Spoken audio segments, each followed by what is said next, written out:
Hello. Hello. Thank you so much for doing this. I really, really appreciate it. Yeah, it's a pleasure. Thanks for having me. Oh, of course, of course. Please introduce yourself to the people on YouTube and listening. Okay. I'm Calvin Baker.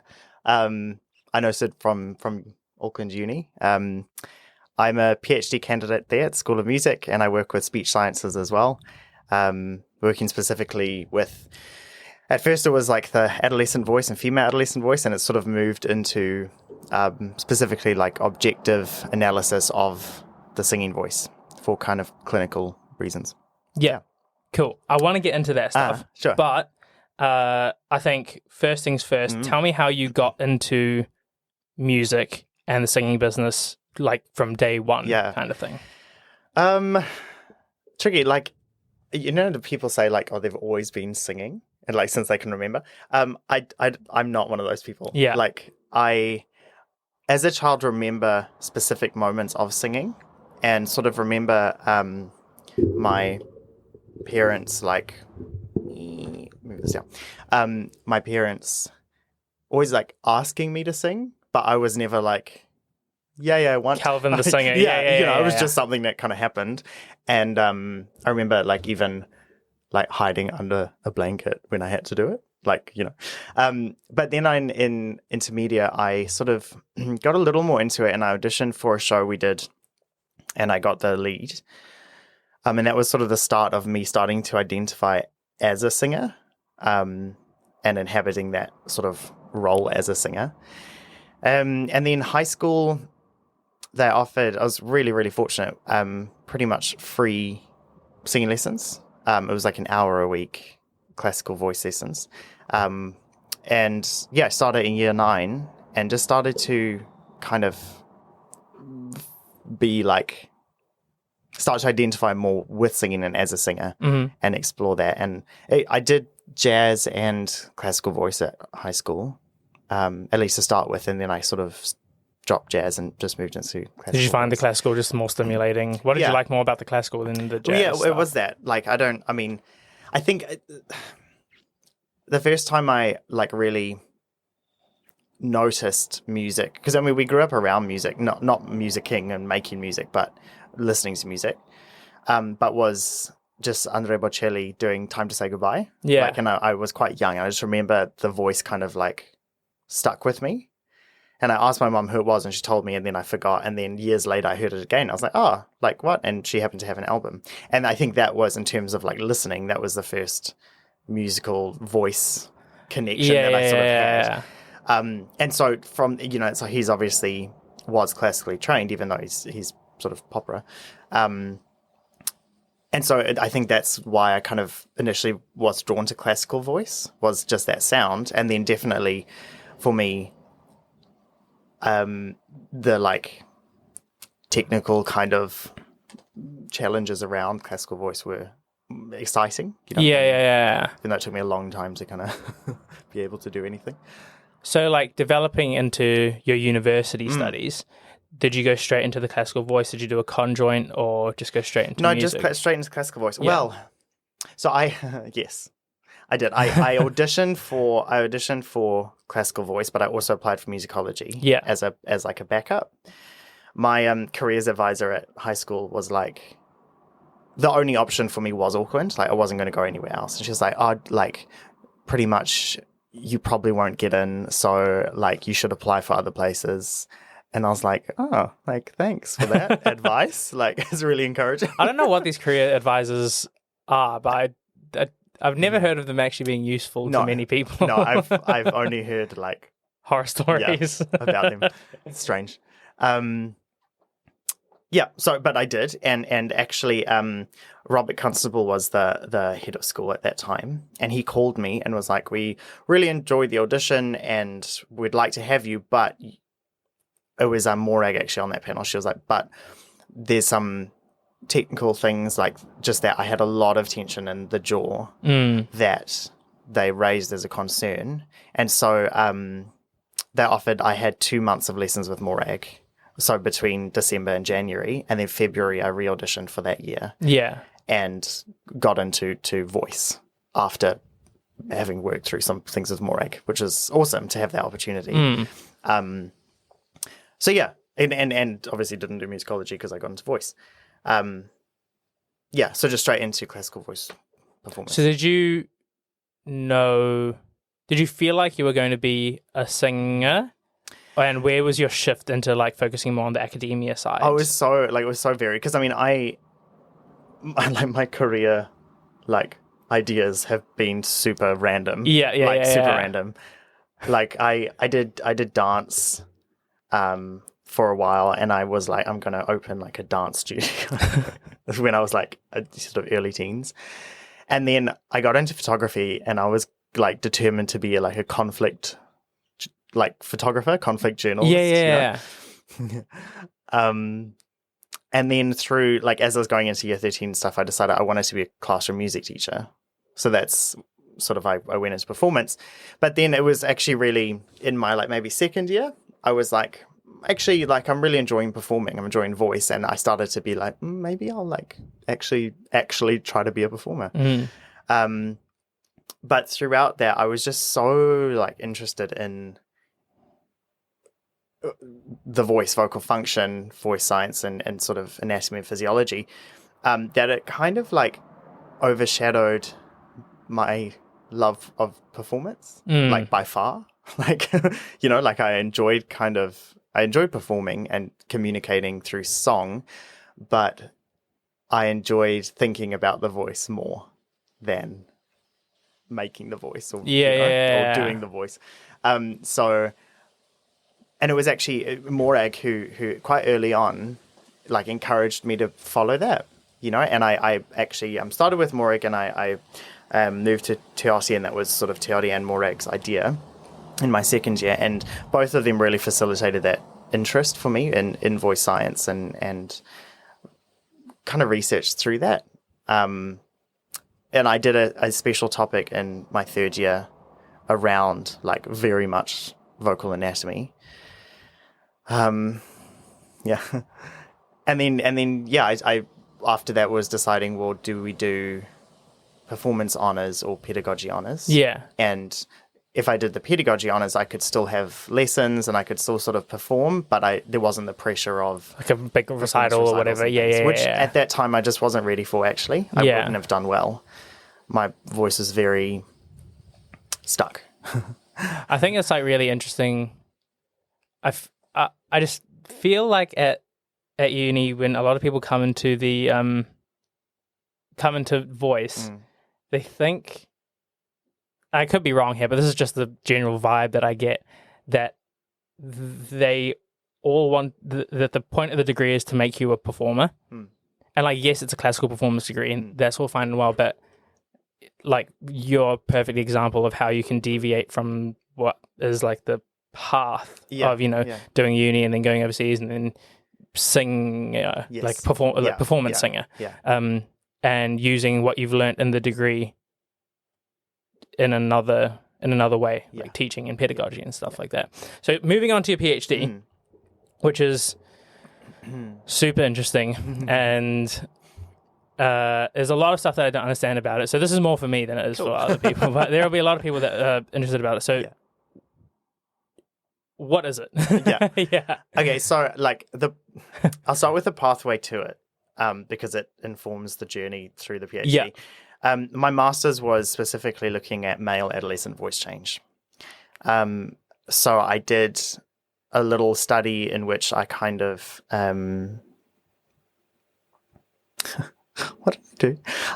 I like got perceptions and things around voice change from singing students. And that was good and useful, but I mean, obviously there's a lot of literature around male adolescent voice change, and it was clear through that research that actually the gap is around female voice. And I was specifically interested in assessment practice, and sort of pedagogy that was informed by knowledge of the voice and anatomy and development through the adolescence, vocal development. There's like discrepancies seemingly between assessment practices and criterion in New Zealand educational frameworks for singing and physiological ability sometimes. So like we skeletally and biologically we age quite at different rates to sort of the linear, like chronological age. Yeah. Yeah. So skeletally, say you take 2 males or 2 females at 15, they can be chronologically the same age, like literally same birthday, but birth date. But they can be like 2 years difference in biological age, which is huge. And I think Jerome was like one of the first to comment on it, but vocal maturity is way more aligned with skeletal age and biological age than chronological age, which makes perfect sense, obviously. But when we go to high school, we are kind of assessed based on our chronological age and where we are assumed to be. And that's problematic when especially we're comparing 2 students. Fortunately, the NCEA is not really anymore done so much with the like normative distribution or like bell curve. So you can have everyone doing really well. It's not comparing everyone as much. But still problems there. And I saw that through my own teaching is that students will get reports back with music teachers who are really well-meaning and very good, but are not singers, commenting on things that are, to me, were very obviously physiological parameters, especially with female adolescents. So things like breathiness and even sometimes like intonation, stamina, sort of ease of moving through voice, chest, voice registers. Those are, reasonably well documented, like changes and things that are affected by voice change and even in females. So I went into the PhD then with the idea of adding data on female adolescent voice change to the like limited pool internationally, and then using that to kind of question and offer ideas toward reformation of assessment practice. Yeah. But I did a pilot study in 2020, and what I saw was that the objective measures we use, so like clinical voice measures, jitter, shimmer, other ones that are commonly used in the voice clinic, like with speech pathologists and things, they're not robust for the singing voice, for use with the singing voice. Yeah. They were designed for the speaking voice, but they are actually commonly applied to the singing voice. And so my question was, like, how can I quantify female adolescent voice change specifically around singing when the tools I'm trying to use to quantify it aren't really fit for purpose? What specifically are those like tools? Like you said, your shimmer and things like that. So like acoustic tools. So you'll make a recording. Yeah. And then they are like, they're pretty much just algorithms that analyze waveforms. Yeah. The voice source waveform is just a sinusoid or a complex sinusoid. Yeah. And it contains information about the voice source, yeah?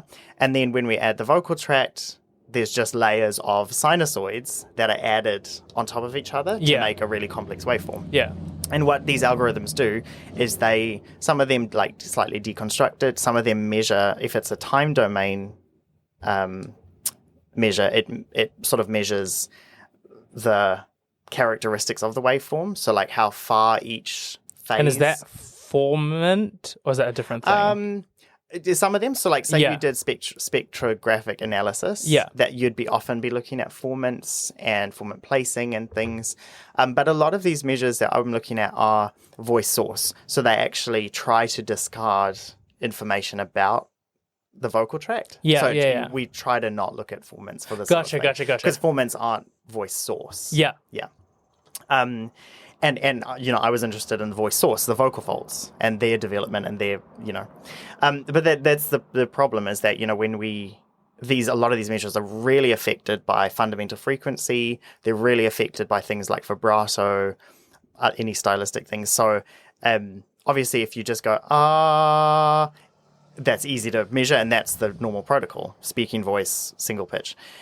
And sometimes even just speaking normal speech or reading a passage. But when you start to sing, there's just a ton more variables. Yeah. And I just call them singing specific variables, or voice source specific singing variables.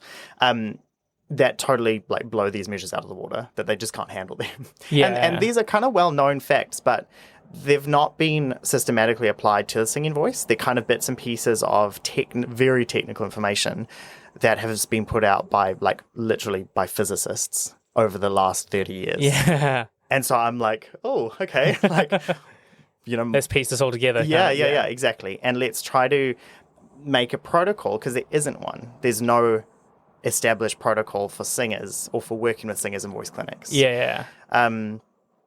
So that's kind of where it is now, is that's looking at how can we objectively quantify the singing voice in a way that's like subtle enough and sensitive enough to pick up the issues that singers describe.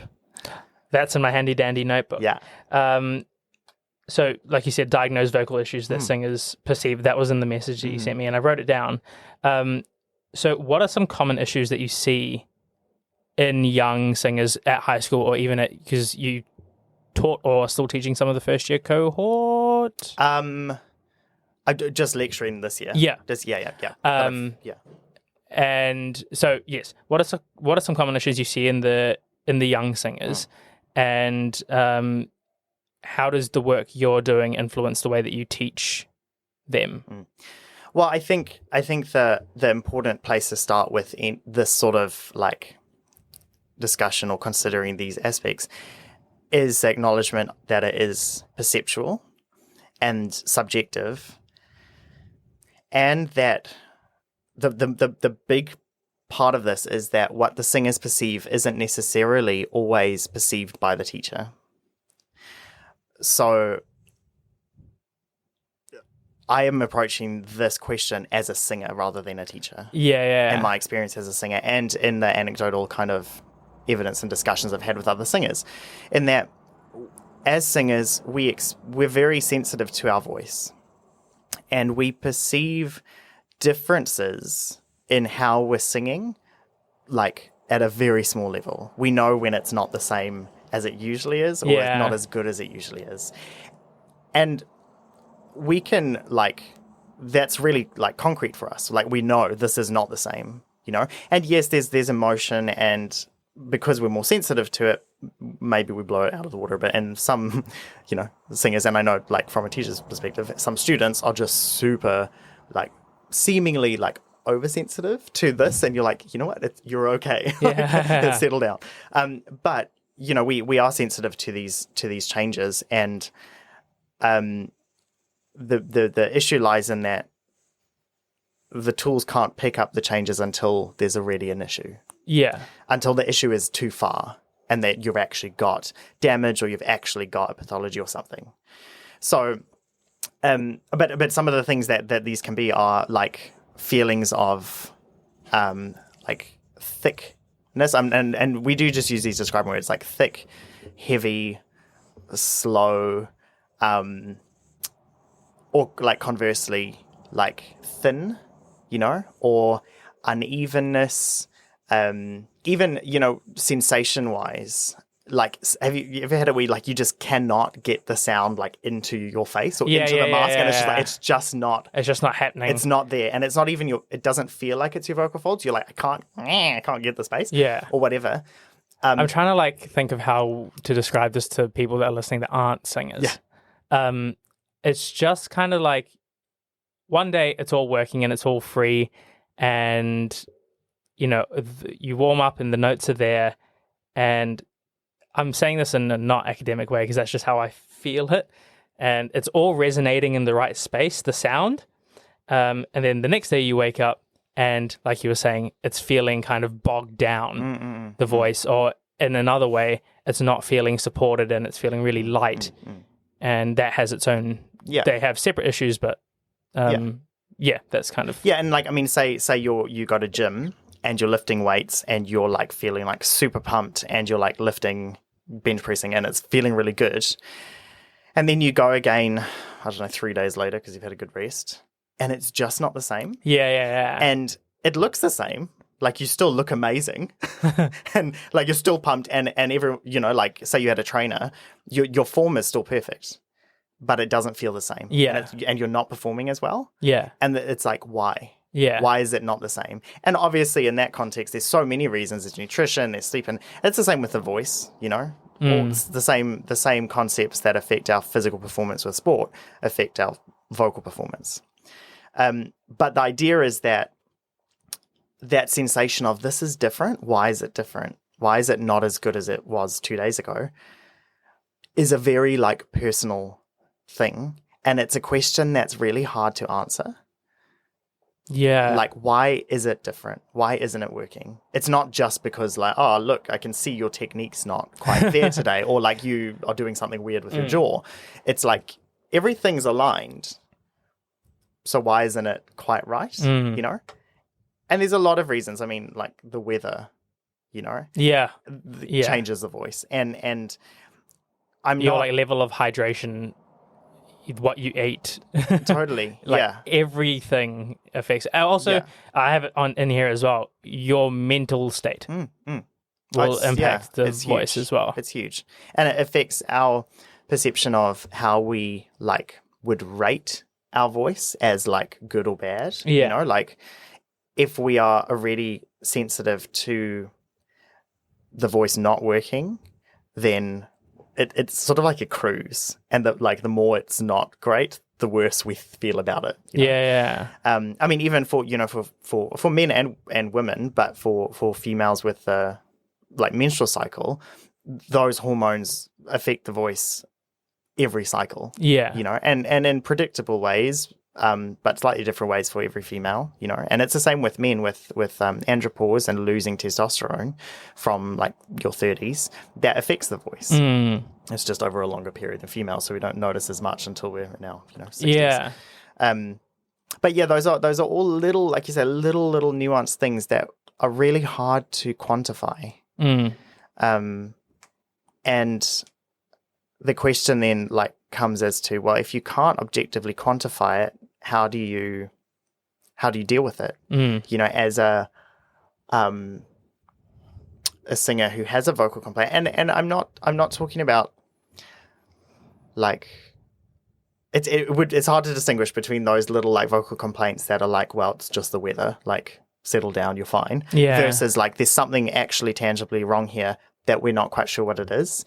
But if it continues, it can lead to greater problems. Where do you find? Is it obvious Where's to the find line? that distinction? Yeah. Because no, I struggle to find it sometimes. Yeah, no, I wouldn't. I mean, it wouldn't be easy, and it would take time.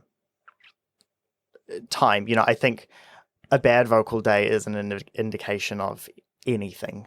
It's it's not an indication that you haven't got good technique. It's not an indication that you're physiologically all over the place or endocrine, hormonally. It's just a bad singing day, and there's so many reasons for that. But I think singers, and we're talking sort of trained singers, at least at this stage, know when it's not right because it's a bad day, because we've all had those many times, versus this is something new that's wrong. This is something unfamiliar that's not quite right.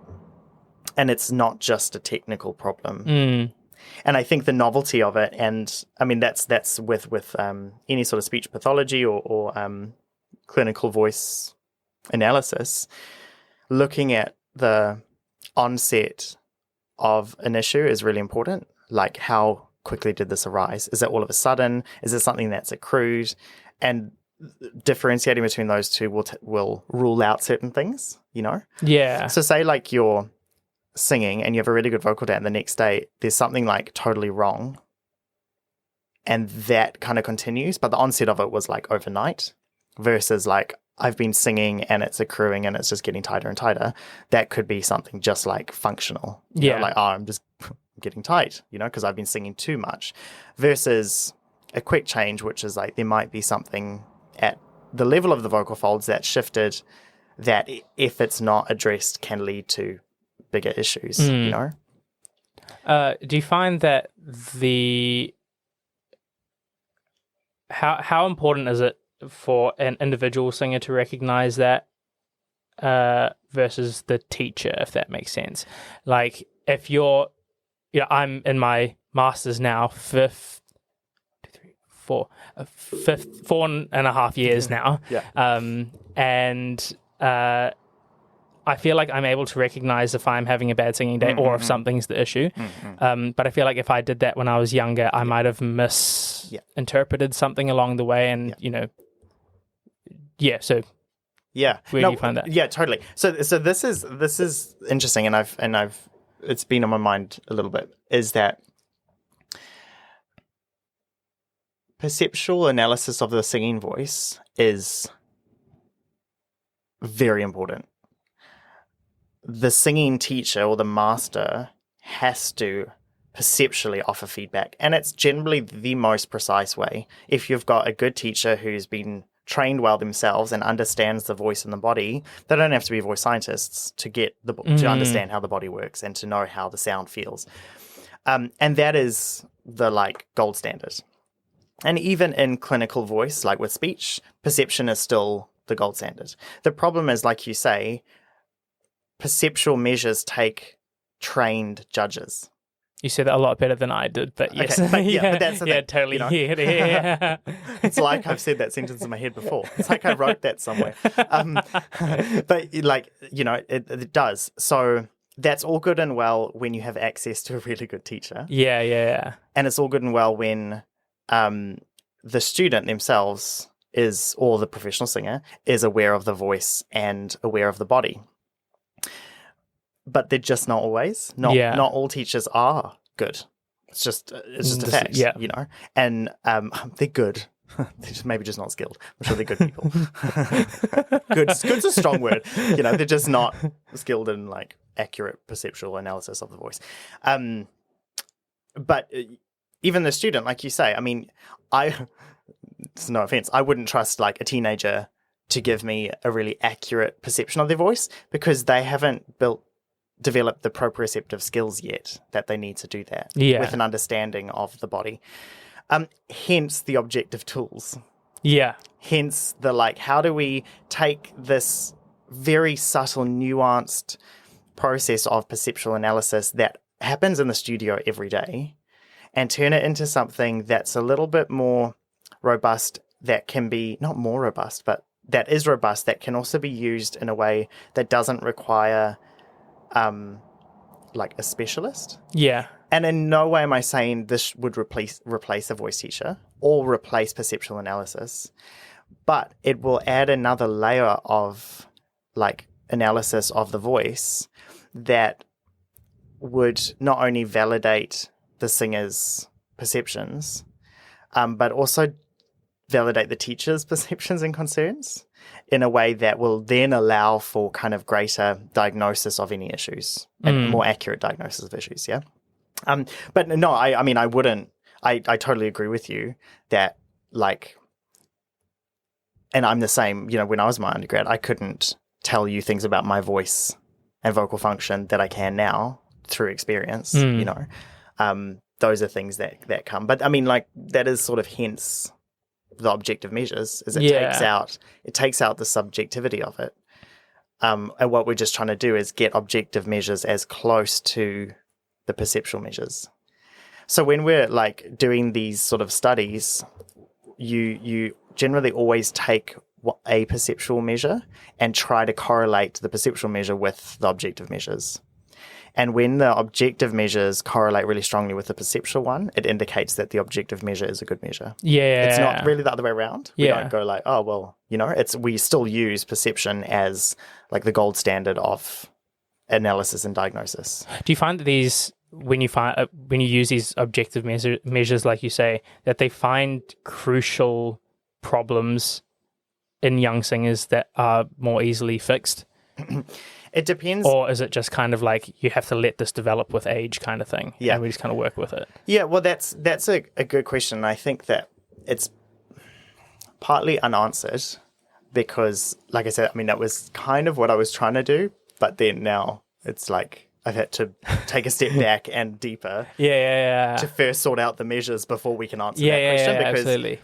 Yeah, I mean, we could say jitter. Jitter is an acoustic measure that measures perturbation or non regular variation in fundamental frequency, so in pitch. Yeah. And that would show in like a tremor, or if the vocal folds were vibrating in like a non-even way. So say there was like a, I don't know, like a swelling, and they just weren't vibrating evenly, that would show up in like jitter, and also shimmer, which is the amplitude of the waveform versus the length of the waveform, which is frequency.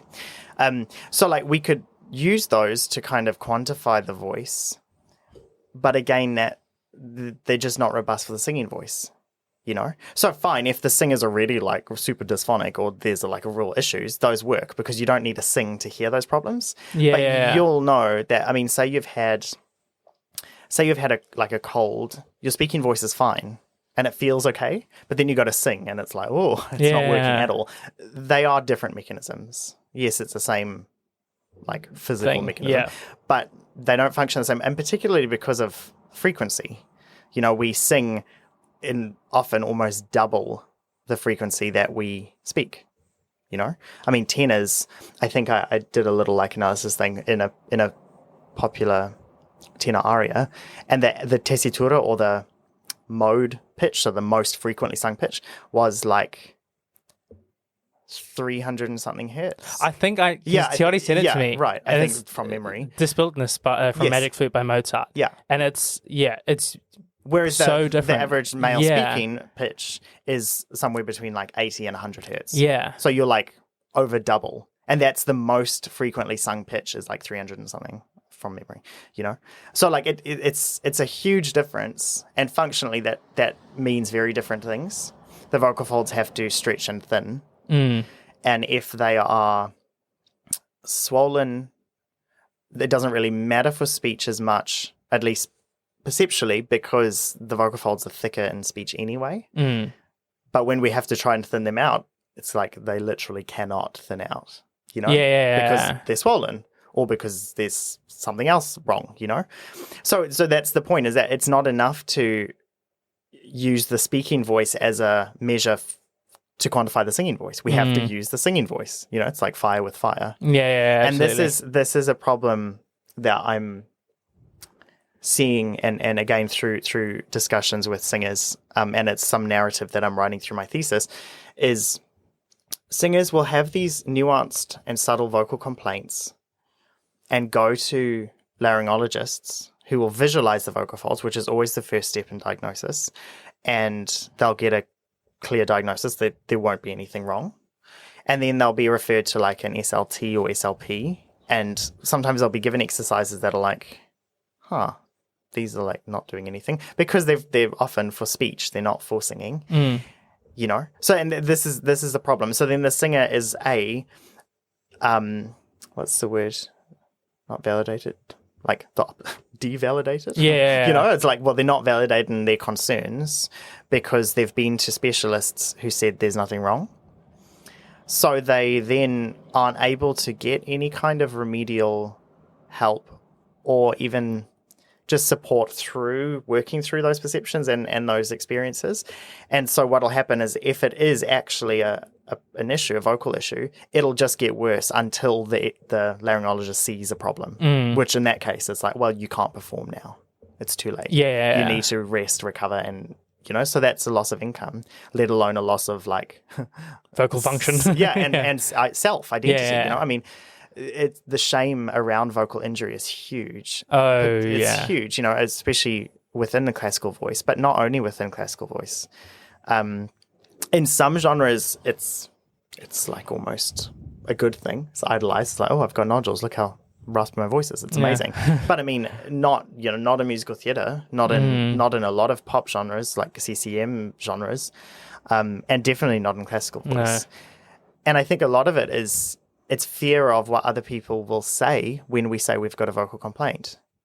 And what people say is, you don't know how to sing properly. Your technique's crap. And it's like, no, that's not it. There's, you know, and even if that kind of is it, it's not that your technique's crap, but there's just something misaligned. That's okay. But you need to know so that we can kind of work through it, you know? But instead, either singers don't disclose vocal issues to their teachers because they're nervous, or to other students, and so they don't receive help, or they do disclose them, and because the teacher can't even hear the problem, it's shut down, or the teacher sometimes says that is normal for this technique, push through it. Or the teacher does support them and they go to a laryngologist and there's nothing wrong. Yeah. So it's really complicated. It's a really complicated thing, and it does delve into not just like objective analysis of the singing voice. It delves into perception and into like the emotional side of shame and fear around vocal injury. Yeah. But I think if we can take steps toward validating those very real perceived complaints that the singer has, not the teacher, the singer, that'll start to kind of take a bit of the like fear and mystery away from these sorts of things. And that'll also be a step in almost like preventative care, where like, yeah, there's something quantifiably wrong here, but it doesn't mean you can't now perform. You can still perform, but now we know what it is and we can kind of treat it. Work towards it. And it might be something small, but if that small thing is left unattended, it will often develop into something greater, which will mean a bigger issue for everyone, Yeah, wow. That's a lot of information. Sorry. No, that's really, really great. I'm just trying to think of... No, wow, that's really, really interesting. And, my personal development as a student, not necessarily as a singer, but like when I was in first and second year, like you said, I would never talk about how I was feeling if a certain technique didn't feel right for me. And even though, Tioti might have said it sounds right. Yeah. And I didn't feel like it was sitting comfortably. I just wouldn't say anything. I'd be like, cool, he obviously knows more than me, so I'm just going to go with it. Which I think when I was in first and second year, younger, was the right thing to do. Because I didn't know my body well enough.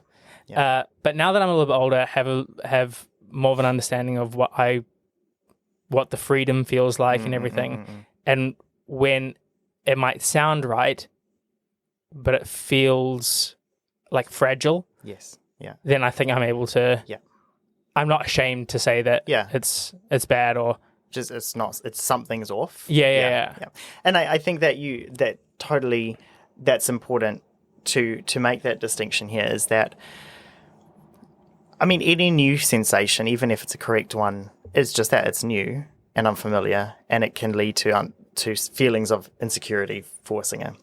And that's where the skilled teacher will help to reassure the student, and where those sensations will either become familiar and fine, or the sensation will go because you're actually getting more mastery of the technique, But there is a huge difference between unfamiliar and uncomfortable. Yeah. And it's also teaching students the difference between those two things.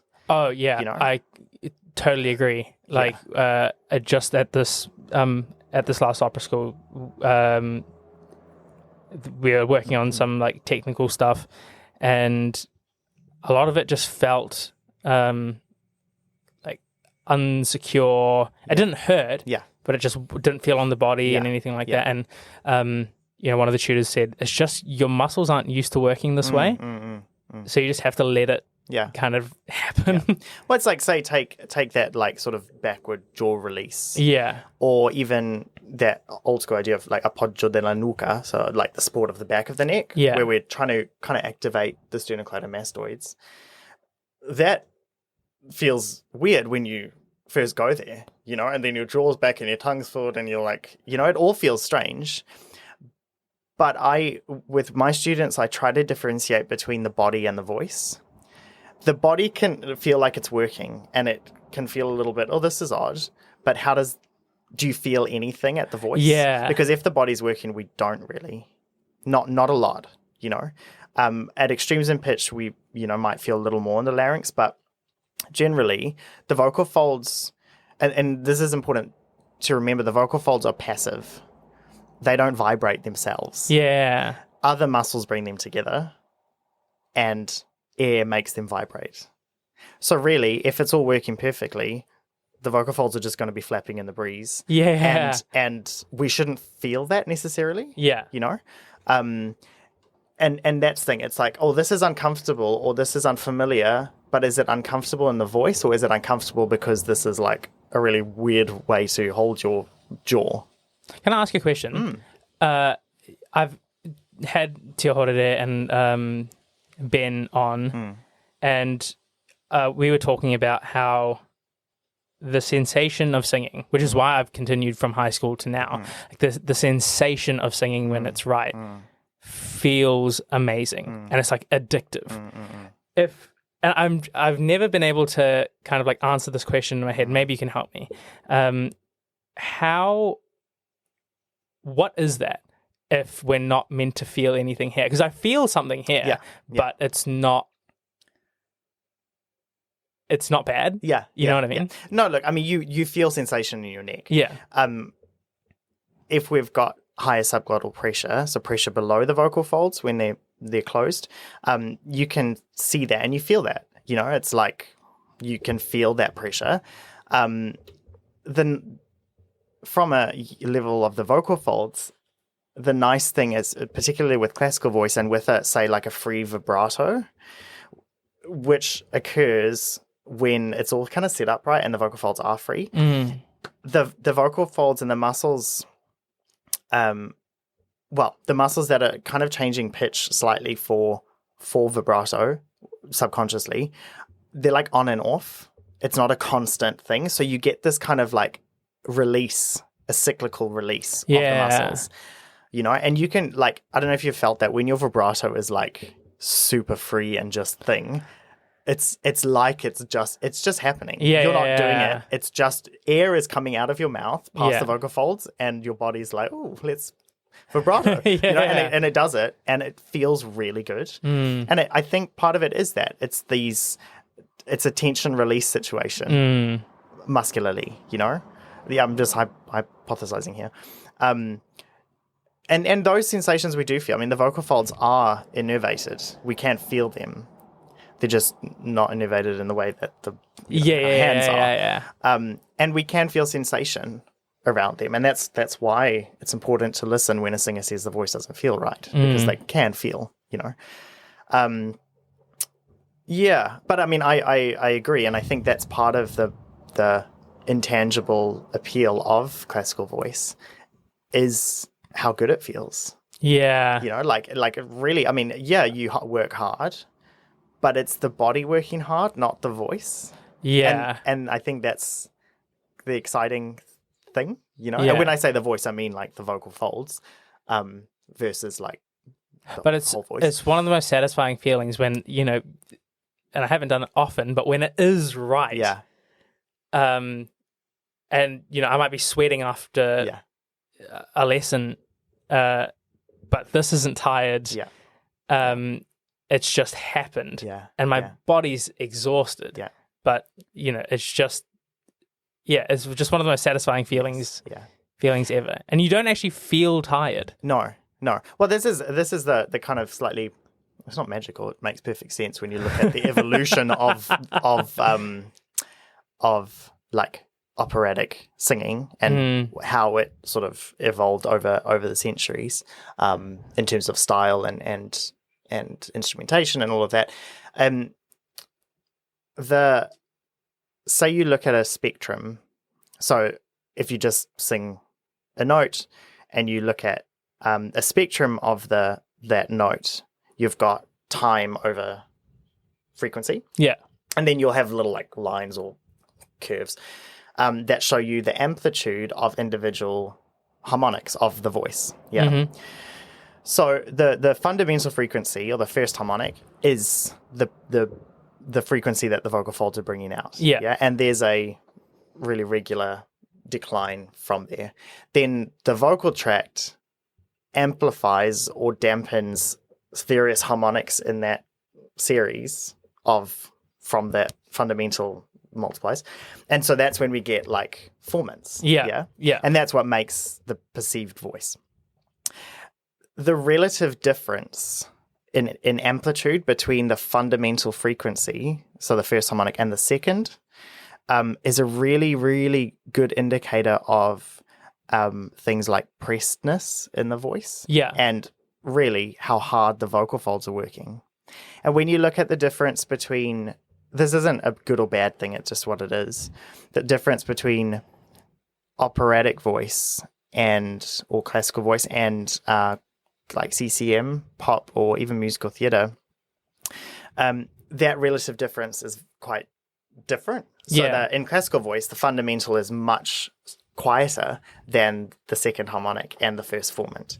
Whereas in musical theatre, it's generally much less difference. Which is showing that actually the vocal folds are working much harder in contemporary and some other genres, even some other like folk genres that are ancient, than in Western classical voice. And we feel that. It's like, in terms of bang for your buck, it's huge. We get such a huge output for minimal vocal effort. And I think that's what we feel, because your head like vibrates. You feel it in your body, but the vocal folds are like, woohoo. Because we're harnessing acoustics. That's what we're doing. You know? And part of that comes into the way the vocal folds are positioned and all of that. And that's why if there's a vocal fold issue, you lose your resonance. It's not just a case of, oh, my vocal folds aren't working, but at least I've still got my resonance, because it interacts together. But if it's all working perfectly, it's super efficient. Yes, I'm so glad you used that word, efficient. I think where I'm at as a singer now, and Teori said it a million times, like if I'm having a bad singing day, he always makes the point of being like, it's not bad, it's just not efficient. And when you use the spectrogram on when Chris and when you and Chris were sitting in my lesson, and you used the spectrogram on me, and it kind of felt okay, but I knew the bits that weren't okay, and then you showed me the spectrogram of when on the vowels that weren't as optimal. Right. Yeah. And I was like, oh, wow, if I had this information like a few months earlier, I probably could have fixed the issue. Yeah. And that's what's super interesting. Yeah. That's what's so fun about I'm such a nerd. About these like objective measures is because they are, if they're good, they do, and specifically the spectrogram in this context, because it does show you exactly what's happening. Yeah. At least with the voice as a holistic thing. Yeah. And you can be like, and in terms of pedagogy, the spectrogram is probably the more useful objective measure, because it's visual and singers are like, ooh, colours. And it's like real time. You can look at the spectrogram in real time, and it shows you vocal tract shaping, not just the vocal folds, but it does give you information about the vocal folds. So it's super useful. Yeah, it's really good, and I mean, particularly for vowels and vowel energy and placement, it's really useful. Yeah. Wow. No, that one was that really like helped me. Yeah. I think. Oh, cool. So thank you so much for that. Oh. There was one thing that you said before about being pressed down and how the vocal tract affects harmonics. And do you think the development of the vocal tract impacts, like you said earlier in the conversation about adolescent female singers and their intonation? Do you think a lot of that is not just the ear, and a lot of that is just the vocal tract not being able to give the harmonics you need for the correct intonation? Yeah. Does that make sense? Yeah. I think I know what you're saying. So like if we're talking about the fundamental frequency, that is just the vocal folds. Yeah. And what affects fundamental frequency is length of the vocal folds, tension, and mass and thickness. It's all three. In theory, you could have vocal folds that were like a meter long and produce the same sound or the same frequency as vocal folds that were like, centimeter long. Yeah. It just depends on how you kind of work them. Yeah. And that's why singers can all sing the same pitches. Yeah. Even with very different size vocal folds. Yeah. The issue lies in terms of intonational accuracy. Intonation is a complex one because it's part of a nervous system auditory loop.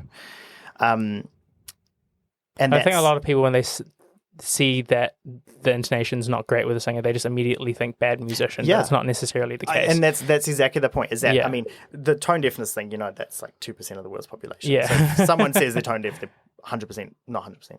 What is it? Like 98% not. Yeah. But yeah, so part of that's that auditory loop, but that's generally functioning perfectly in students. And if it's not, they just need a bit of training. Yeah. And awareness around it.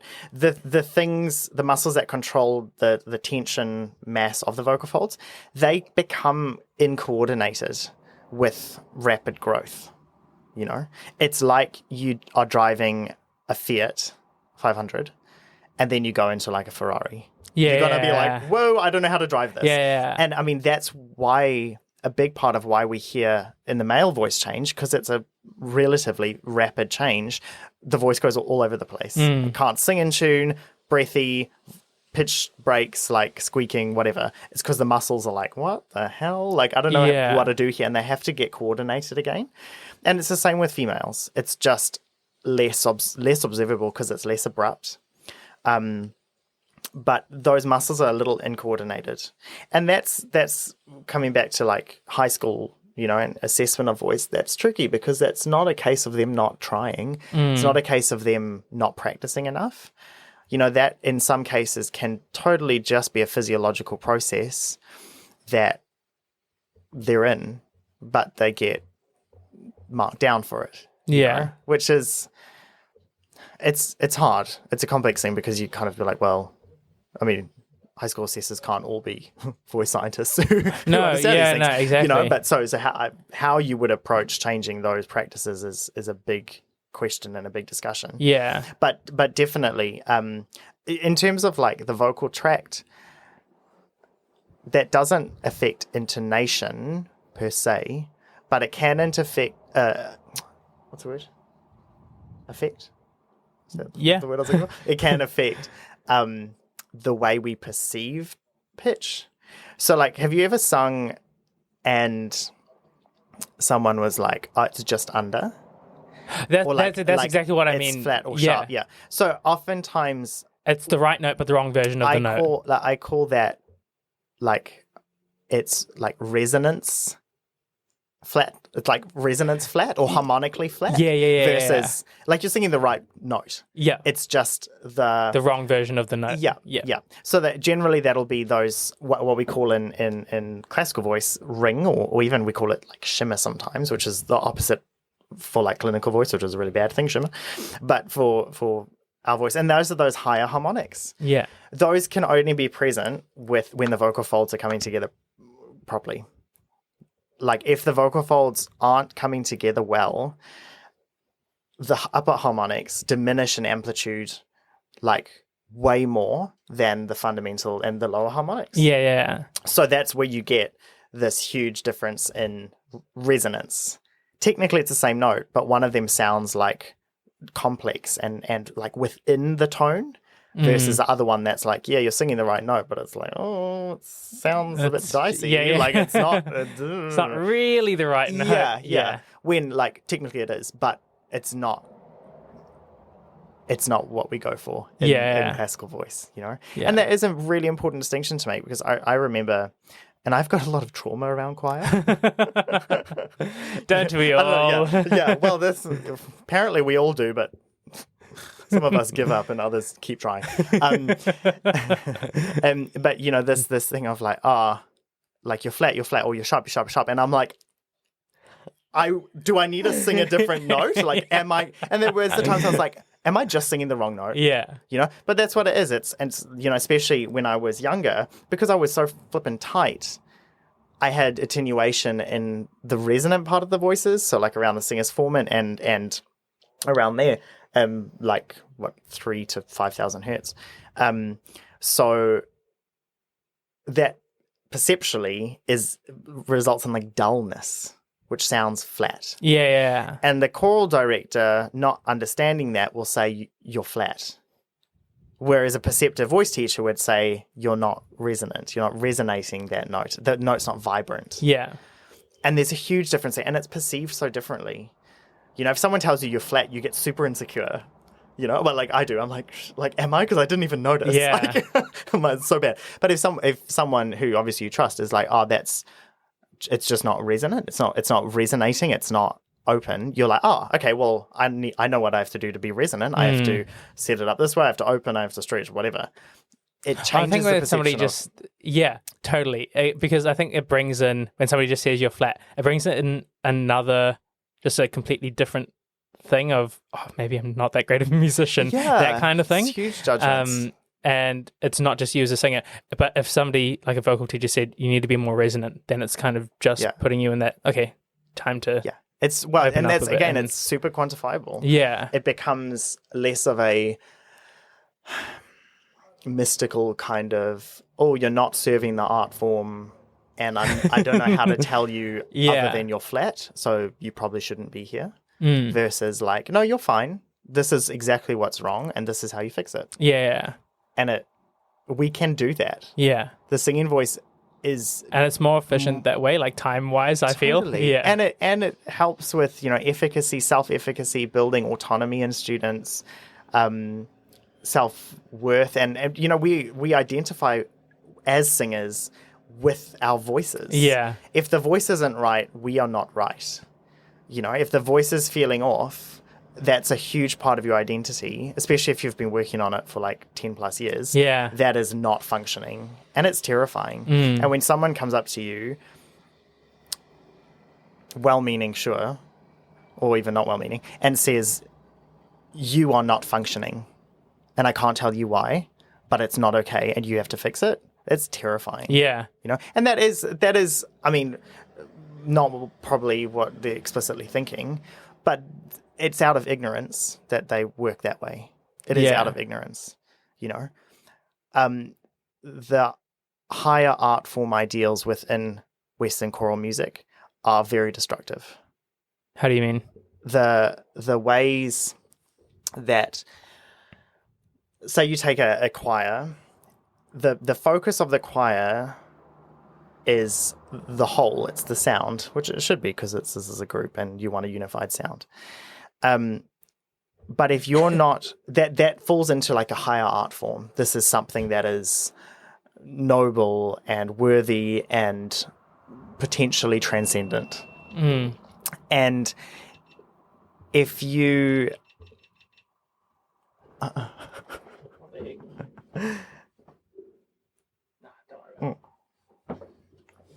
if you're deemed not to serve that purpose, rather than facilitating how your growth, it'll kind of be like, well, like, you can't sit with us, you know?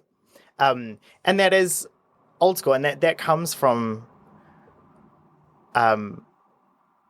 you know, centuries ago when they didn't know about voice, and when it was just a you can or you can't versus this is a skill like any other skill. Yeah. You know, and we can help you develop it. And those things are changing, but I mean, there's still a huge lack of science within singing, within pedagogy as well, you know? And it's not saying that singers and choral directors should use science explicitly in musicking, because I don't think they should. At least not as their main pedagogical tool, because it's non-musical, and it takes out what's special about music and about singing.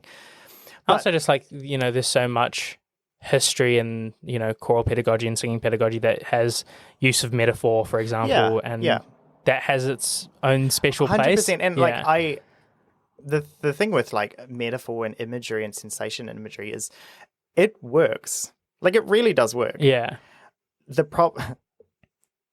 Often. The problem is when it doesn't. Sometimes those instructors are left with no other tools. Yeah. When their image of like a butterfly walking on a rainbow across a river isn't working. Yeah. They're like, well, it's working for everyone else, so must be you. Yeah. Versus like, well, A, let me try to say it in another way. And B, what am I trying to achieve physically with this metaphor? Yeah. What am I actually trying to achieve vocally here? Yeah. In a really like objective, quantifiable way, what am I actually asking for? You know, like a butterfly walking across a rainbow. Do you even know what you're asking for? Yeah. Like, you know, like, and that's tricky. And I'm in no way saying that, like, choral directors or singing teachers shouldn't use metaphor, or saying we should disregard the 300 plus years of pedagogy that we have because it works. And it's important to maintain that. It's just sometimes it's not in the interest of the students' vocal health or vocal learning or autonomy or efficacy. Yeah. You know, and it's how we can kind of bridge the gap between what we know about the voice now and those historic traditions. I mean, like, it's just bringing in objectivity into a subjective art form. Even things like metaphor in a pedagogical sense are super subjective because a butterfly going across a rainbow will be different for every student. Well, like, I You mean, know what I mean? Laban, you know, he's a dancer, but Laban's gesture sort of theory is in conducting a lot, and those all have quite different meanings. Yeah. You know, push versus dab versus punch versus tap versus, you know, they say very different things, whereas in English it all kind of sounds the same. Yeah. And it can be perceived differently. Mm. Yeah.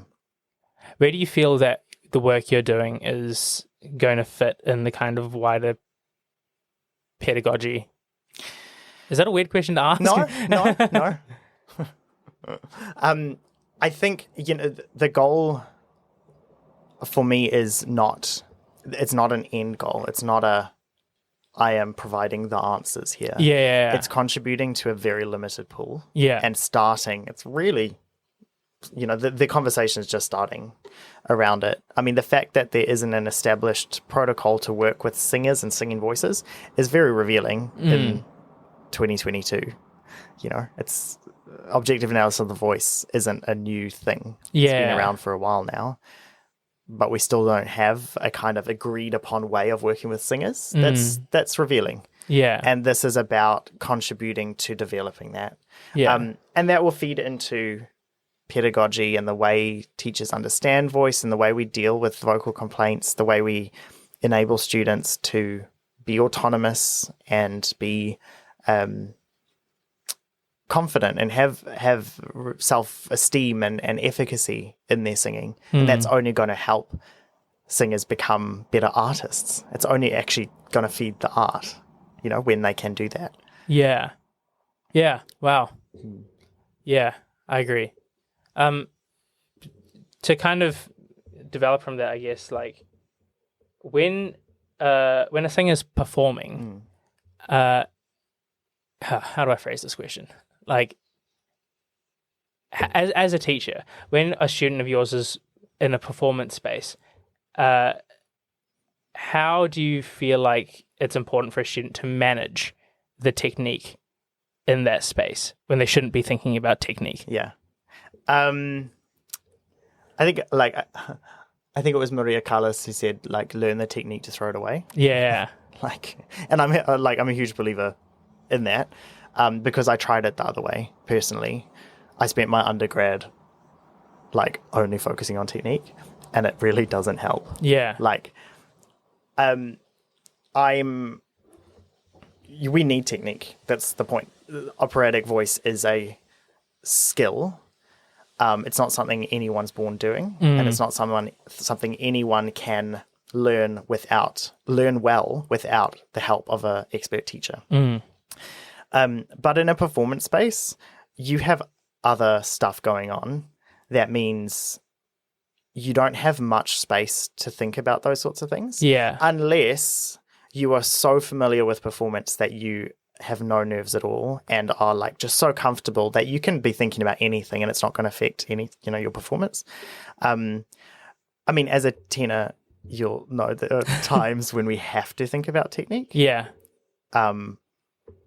And I think, as any voice type, there are moments when you have to. I think Nadine Sierra and who was it? Nadine Sierra and Lucas Meacham they did a live thing on Instagram, and they were saying like high notes don't get easier. Mm.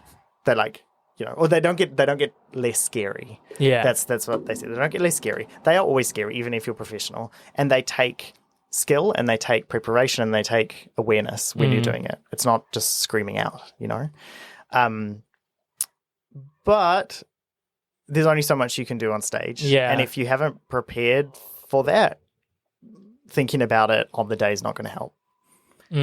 That's why we practice. It's not enough to kind of sit there, sight read through a thing and expect that your technique's going to be perfect. It's not. Soloists rehearse. Yeah. Because we cannot not have the technique on the body. Yeah. Because we've got other stuff to do when we're performing. That was something that I had a conversation with Andrew Crooks about, and he said the kind of importance that we place on sight reading is quite detrimental to the solo singing voice because of, if you sing in a church choir, for example, just the sheer amount of music you turn over a week, you're constantly sight reading. So your musicianship and your sight reading is really, really great, but you're never getting anything into the voice. Yeah. And I've found that issue, especially in the last couple of years. I might be able to learn a piece of music fast, but when it comes to performance or, actually rehearsing it, it's just things tighten and everything. And it's just because I haven't spent time note by note getting it into the voice. I think there needs to be way more importance on slow work. Yeah, and learning how to sing everything, even if it's wrong. Yeah. Even if the note's wrong, sing it correctly in the body. Yeah. Rather than kind of mumbling through a perfect sight sing. Yeah. It's and that's also the thing, if you're only sight singing, if you stuff something up, no one's going to notice. Yeah. Whereas if you're a soloist, everyone will notice. And it's not acceptable. Yeah. It happens, and we have to get used to the fact that it happens, stuffing up, because we will. But we're expected not to. Yeah. And having said that, people care more about the voice sounding good than they do about you getting the notes right. In the end. Yeah. If you're singing the notes perfectly, but it sounds like crap, no one cares. Yeah. That I'm sure. And I mean, again, audiences don't even notice half the time, But it's much better from my point of view to sing freely and beautifully and engaged and on the body and in a way that's exciting to listen to, and get some notes wrong, even though they're wrong, they're still beautiful. Yeah. Then get it perfect, but it be really that was quiet and off the body and kind of like prim and proper, Yeah. It's just not exciting. Yeah, and they're just different sets of values, and I don't think we can cross over between them, but they are quite different worlds. Yeah, I believe an operatic soloist versus a chorister. They are different worlds, and to learn to go between is a skill that you develop, but they are separate, and you need to know how to do that. You can't use a choral voice as a soloist. And vice especially versa. not singing opera stuff. Yeah, and vice versa. It's not, you can't sing like a operatic, and that's why a lot of opera singers don't sing their usual voice part in choirs. Yeah. If they did, that's all over. Or they start hurting themselves because they're trying to be quiet, which you shouldn't do. Yeah. Oh gosh, I was going to say something and now I've forgotten it. Oh no. Try to remember. Oh no, it's escaped me. Okay. It's escaped Might me, come back. But okay, this will be the last question that I'll ask you. But oh my gosh, the whole choral thing is, especially at Auckland Uni specifically, because that's the strongest tertiary choral program we have in the country, right? By a mile. And what I say to last year, Morag asked some of the older students to say why it's important to join ACC for the first years and second years and such. And I said, you may feel like if you go on to sing in competitions and stuff, that you'll find people with other or more developed voices than you, more developed voices. But the musicianship skills that you'll take from choir, you won't learn anywhere else. and like you shouldn't take that for granted. Yeah. So if that means that you feel like your singing voice takes like another kind of couple years to develop into something more soloistic, then that's like fully okay. Yeah. I think there's definitely a balance to be had there. Like I was in ACC for a year, and it was a really good experience. Like I hated it. Yeah. But I'm glad I did it. Yeah. And like I mean, if I were given a piece to sight sing, I would be shitting myself. Yeah.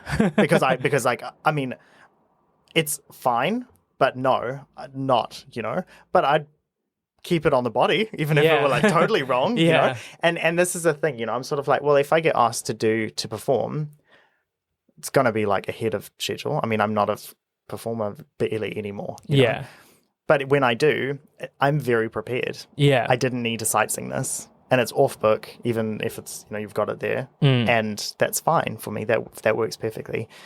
Problems are if you're asked to do something last minute, which many kind of working professionals are. No, I agree. It's useful, and I'm not in any way saying that choral music or the choral learning setting is invalid or archaic. Yeah. I think it's so important in its own way. Yeah. It's just finding a balance between like ancient ways of teaching and knowing versus modern ways of teaching and knowing, and also balancing values, because what I do think is that sometimes choral values are actually just not balanced. Yeah. For singers' health, mental health, and physical health, vocal health, and also just for a modern context. I don't think it's and those who do think it's like that are often the ones who sit nicely within it already. Yeah. So it's a bit of a hard one to argue. Yeah. But no, I mean, I always encourage students to join choirs if they want to. Yeah. Because it is good for their musicianship, Oh, I wouldn't trade it for anything. Yeah. Like, yes, I feel that there are things that I could have.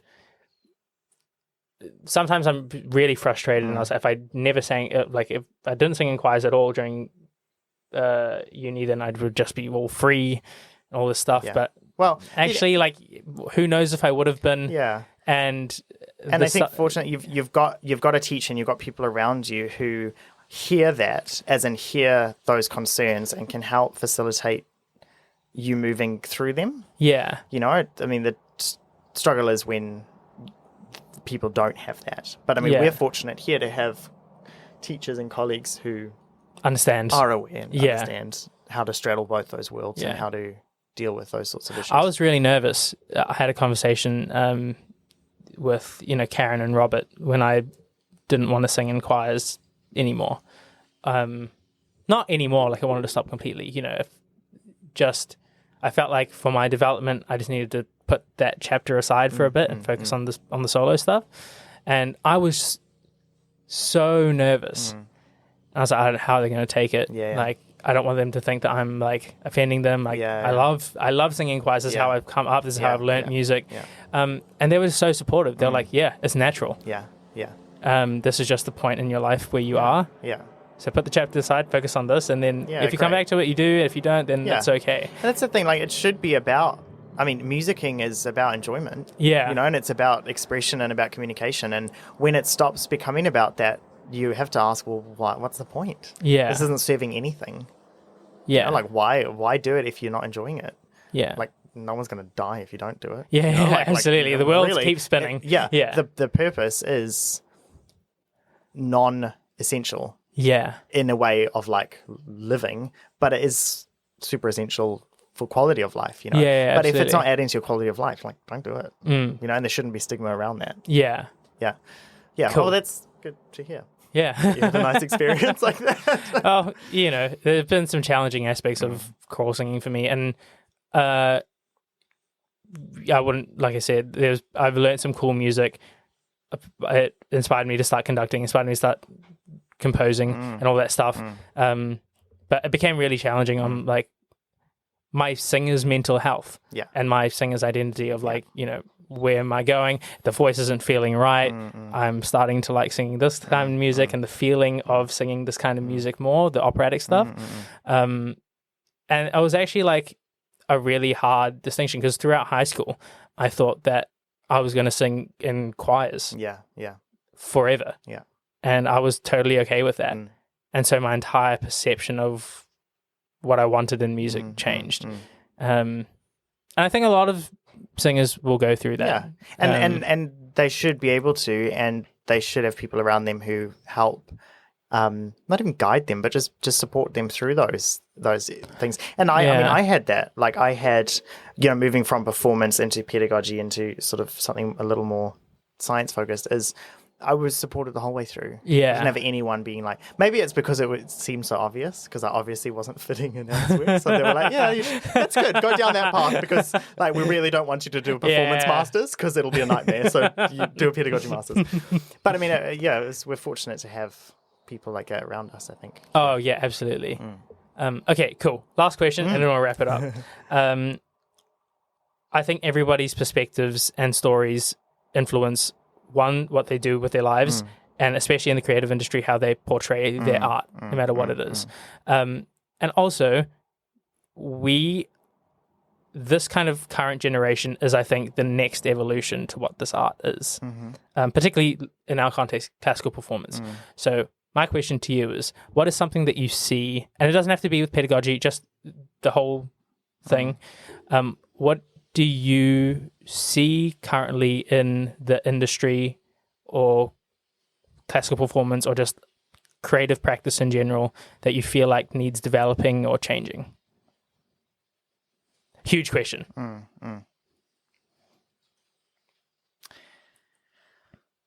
I see like a struggle between who and what has the sort of top tier of hierarchy. Centuries ago, it was the composers, and then it was the conductors, and then it was the audience, and in waves, it's kind of moved around that. And at times, it has been the singer. And I think we're kind of moving back to the singer one. Yeah. But there's a struggle, and I mean, that's a reflection of society. That's not necessarily a musical thing. That's come from society, and it's come from the way that this generation and the upcoming generation are have been raised, and things we're exposed to, and things we've experienced. Communication through singing and allowing that to be the forefront again is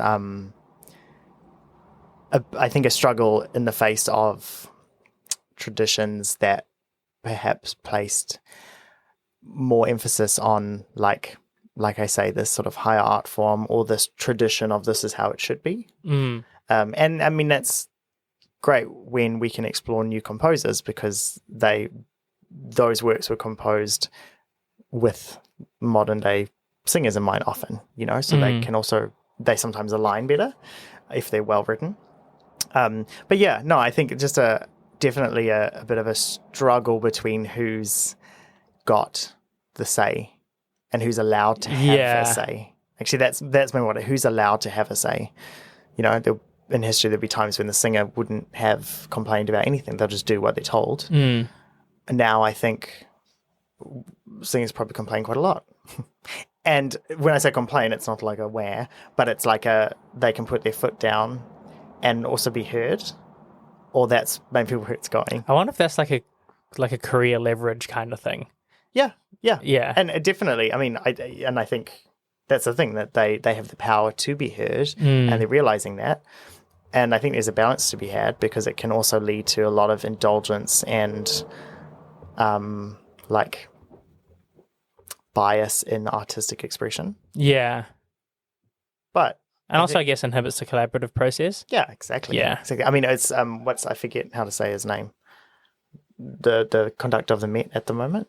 Yeah. Him. I can't remember. Shorty cutie. was saying that pretty much, I think he was talking about Nessun Dorma, that Vincero, and someone asked like, oh, when do you know when to go? Like, who leads? Is it the singer who leads that, or is it the conductor? And he was like, no one leads. We have to do it together. Yeah. And we have to somehow come down at the same time. Yeah. I'm not following him, and he's not following me. Yeah. And that is quite beautiful, and I think that's where it's leading.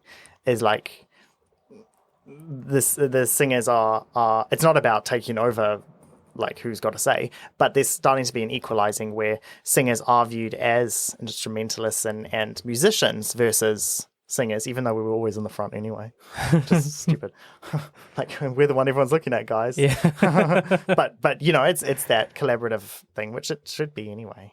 Yeah. And that's where you'll get effective and healthy kind of processes and experiences for singers and musicians. And then the audience will feel that too. I think that's probably one of the best answers to that question I've had on this episode. People listening, this has been Calvin Baker. I really appreciate it. Is there anything else you wanted to say? Anything you want to plug? No, just thank you. Cool. For that. That was I really great. appreciate it, man. Nice to have a chat. Oh, thank you so much. It was really interesting. I feel like it's going to benefit a lot of the younger ones too. Great. Coming up. There's a lot of science stuff in there that I don't really get, but I'll definitely look up. And you guys should too. But no, appreciate it, man. Thanks. Pleasure. Thanks, Thank guys. you.